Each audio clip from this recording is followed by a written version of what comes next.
Hey all, Board Game Rants here, where you'll find everything solo tabletop gaming and more. The MVP show to finish out the year, to finish out the decade. Let's see if we went out with a bang, shall we?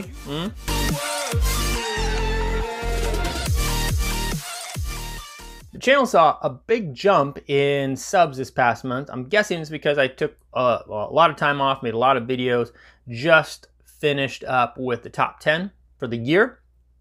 And hopefully you've had a look at that, and hopefully I don't spoil anything here. I will try not to. But thank you for joining me. This is where I recap all the previous month's plays and the games that I played, what I thought of them. Let's get after it. Had 50 plays over the course of December. 7 different games. It was sort of a crunch. I was looking for some games to add to. Felt like I had like maybe a top 8-7 list, and a few that I could kind of stuff in the back side there. So I was looking for some clutch games.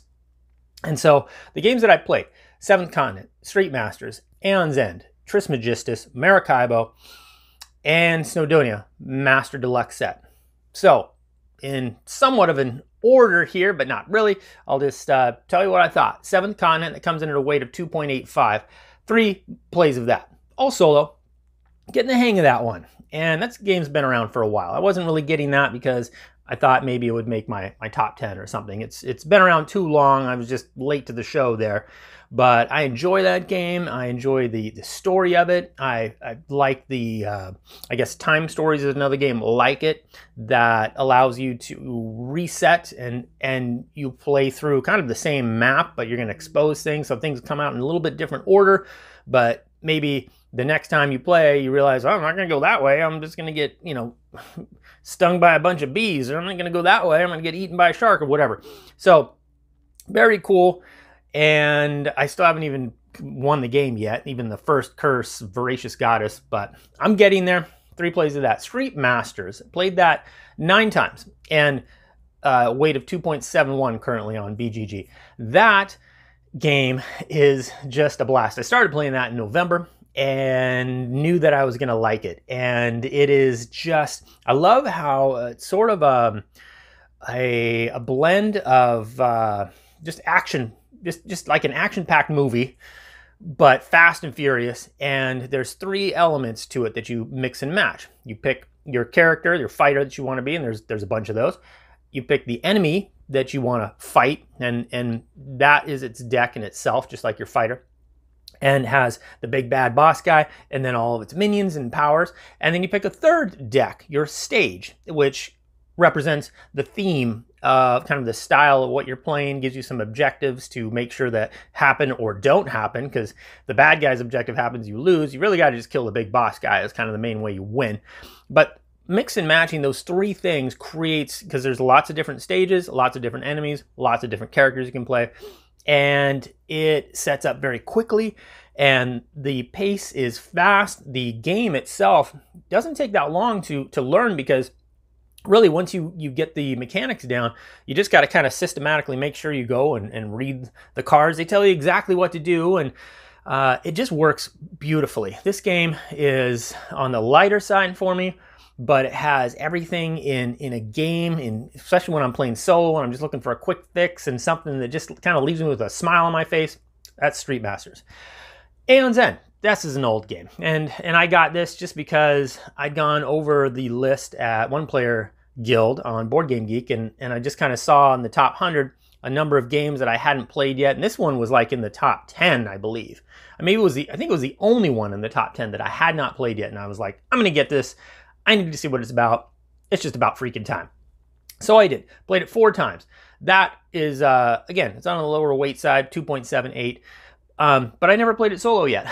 Played it 4 times. I played it with people, and it is extremely enjoyable. I can see how people could get into that as a deck builder. It's it does. It has enough meat to it. I don't really care for the setup so much. It does seems like it takes a while to just get like all the cards into place and build this deck and that deck and get the things in the. So that's a bit of a turnoff for me. And deck builders in general I've had kind of a burnout effect for a long time, and I'll get into one and then it sort of fades away. But I still would like to try this out solo, kind of see what it's all about, what all the hubbub was about. But the game is good, and everyone I played it with has enjoyed it. Trismegistus, I played 9 times. That has a current weight of 3.85. That game is has all the stuff that I like about gaming, sort of where all your actions that you take can dovetail into other actions and mechanics, and they all sort of feed together and create these big, beautiful turns that when you play solo, you can really enjoy, and when you're not playing solo, which I've only played this game solo, but that's a frustration I experience sometimes, is because, like, well, if someone makes a great turn, it's because they've managed to chain their free actions with their main action, which then unlock this. Because you play this chemist, essentially, and you're trying to get these ingredients and process them, transmutate them, to be able to perform experiments, and those experiments allow you to develop formulas, and then those formulas allow you to build your Philosopher's Stone. And all this is happening because you chose a die at the beginning of the round that had a certain potency to it, and was a certain color and had a certain symbol, and you use its potency to take actions, and then on either side of that you can take these free actions, and as you do things, it unlocks other actions. And so everything kind of just, you can take these big, beautiful, complicated turns that don't really feel complicated once you get the game down, but has a beautiful solo AI developed by David Turczi. That game itself was made by same designer of Teotihuacan, which was one of my very favoriteest games playing solo of 2018. That was Trismegistus. And on to Maracaibo. Maracaibo played 6 plays in. That it says a weight of 3.87 on Board Game Geek. I do not get that. It does not feel that heavy to me at all. And I was not impressed with the game at all. That was a big one that I got because a lot of reviews I'd seen were hyping it up, and a lot of people said this was the masterpiece of Alexander Pfister. And I picked it up, and while I like the game, and I've only played it solo, and I do think that the AI is sufficient. It's nothing to write home about, in my opinion. It's functional. But the thing that I guess left me uninspired was that it felt too samey to me. It had, maybe the reason why I didn't feel it was so heavy is because it had elements of Mombasa, another Alexander Pfister game. It had elements of Great Western Trail in it, kind of that whole roundabout, where you're just going kind of going around a track, and you kind of determine your pace. It's a little bit like Monopoly, kind of glorified Monopoly. And then it also had elements of a game that I'm very fond of, probably of all those games. That is Oh My Goods with the expansion, the Longsdale and Revolt, which added this cool little weird, I'd never seen it before, kind of a card campaign feel to the solo, all in a deck, all in a bunch of cards. Created a very engaging solo game in a very compact and fast manner. It's easy to set up, and I loved it. But I saw elements of that in there. So it was just like a hodgepodge of games that he's already made, and kind of almost took all the best elements of them. The one thing he did was in Mombasa, I really enjoyed this element where you got to kind of build your cards in a certain way, and then you got to kind of activate them all at once. That was also in Blackout Hong Kong. Blackout Hong Kong I played earlier in 2019, and it was a dud for me as well. And I really wanted to like it, and again, it was, I don't know, there's a way, that's a whole nother story. You'll have to check that out. That MVP show was way back when. Anyway, Maracaibo just didn't strike any chords with me, and I think it looks beautiful. I think it plays beautifully, but it just felt like a game that I'd already played, and so that was it. So that was Maracaibo. So on to, let's get to the surprise of the month. So the surprise isn't so much a game that I played, but it was an announcement. I had backed the Isle of Cats. Can't even say that without laughing a little bit. Anyway, Frank West, who put out the astonishingly wonderful game, The City of Kings, went to there was a game in between, but now it's the Isle of Cats. And it's probably why I passed out. Maybe it was on the hotness list when the Kickstarter first came out. I don't know. I just didn't see it, and I forget exactly what caught my eye on it. But when I found out it was Frank West, and I looked at it, it looked like kind of a polyomino game, and sort of along lines of Feast for Odin, which I enjoy quite a bit. And it looked heavy, and it comes with a good-looking solo variant. I was like, and then there was a few days left on the Kickstarter, so I did it. And that was late last year. It was really only like 6-7 months out when it said that you were going to get the game. But Kickstarter, I'm thinking already in my head, you mean like a year? Announcements went out in December that the game was already shipping. Merry frickin' Christmas. That is amazing. That does not happen in Kickstarter world, really. These under promise and over deliver, delivering on this game 2-3 months early. That is amazing. I mean, I still don't have the game yet, so maybe I should get that sometime here in January. You'll know. I'll certainly mention it in my next show. But thank you, Frank West, for showing how it's done, that it can be done. That, I don't know, however you had all your ducks in a row. Thank you. Getting that game 2-3 months earlier than expected. It's a big surprise and a good one. Now for the disappointment. That was a game that I played, Snowdonia Deluxe Master Set. I like the game. I got 9 plays of it. That's at 2.89 weight. Snowdonia came out 2011, 2012. It had a solo variant, but I wasn't interested in it. It looked too simplistic. Beat your own high score. But I always was kind of looking at it. Once I found out David Turczi was going to do the solo variant, I knew I had to have it. And it was going to be the Deluxe Master Set and have all these goodies. It has great component quality. But, 7-8 years later, they put all this, and because it got some love and it got all these unofficial and official variants, I guess, and they put it all in this Deluxe Master Set. And it is a mess. As I was reading through the rules, I still found myself trying to figure out things, and I had to go to BGG, and it's just lit up with FAQ in the rules section, and just question after question after question after question, and then like, is this card right? No. Is this card right? No. Is this card right? No. Like all this errata on the cards. I had to order a pack that was free, which I found nice from the publisher, but I ordered it like 3-4 weeks ago. I don't remember when I got the game.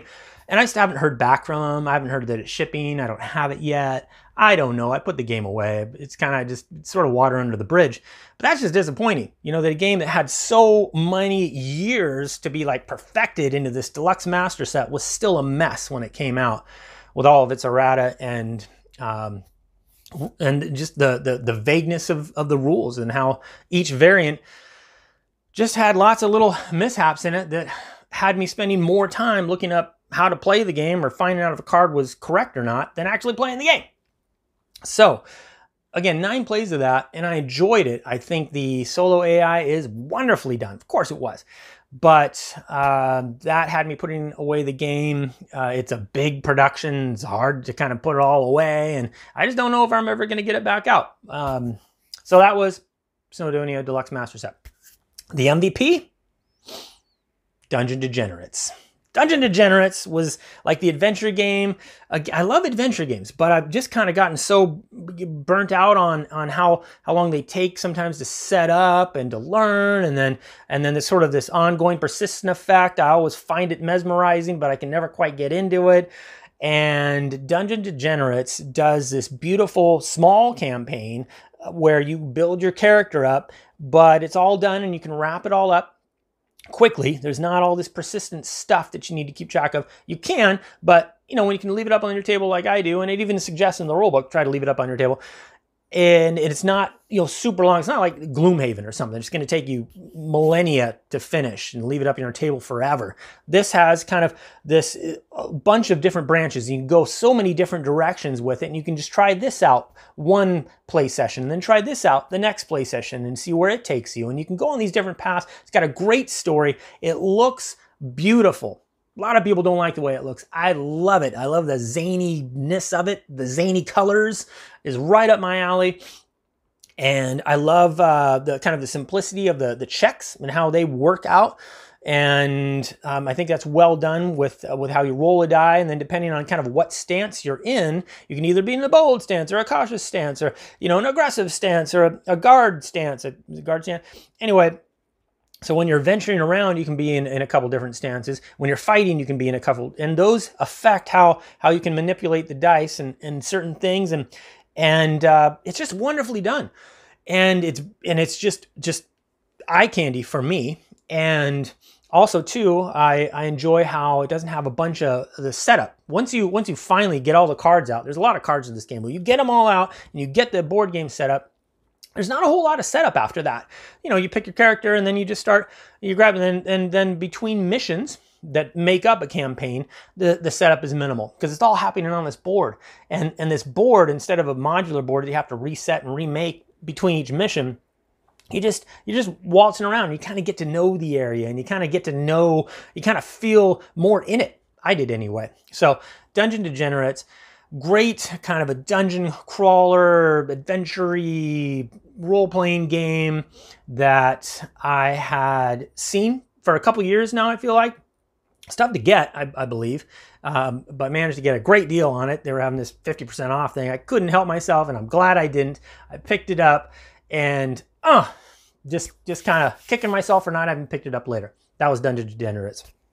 So that's it. That wraps up all the games that were played for the end of 2019. And I'm still thinking of doing a video on just kind of the best game and designer of the decade.